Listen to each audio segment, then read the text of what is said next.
The lady does the tours, I don't. I have nothing to do with them. Once the gown goes on, the lady takes over. The ghost walks bring the towns to life and the history of the towns to life, even though we're talking about the deaths of people. It's looking at the history in a different way. Our towns have such magnificent history. Both of them are steeped in very different histories.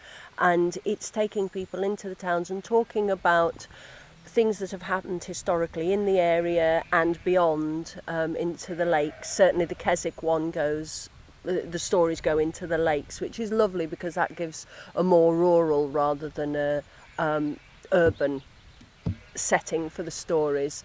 And the Cockermouth stories, they go out to the coast and things. So you've got those two different aspects. I started off with Gerald Findler's books on the Lakeland ghosts and Lakeland myths and legends. I also walked around the two towns in question, just walked into businesses and said to people, do you have any ghosts? And I'd get an odd look and the response would invariably be no, there's nothing like that here.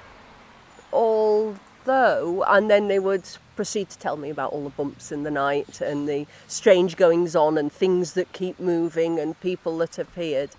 People who come on the tours very often don't know what to expect. But I think the most interesting response comes from the passers-by, because obviously if you're on a night out in Keswick, you don't know anything about the ghost walks and you come across this lady gliding along the road with a lantern.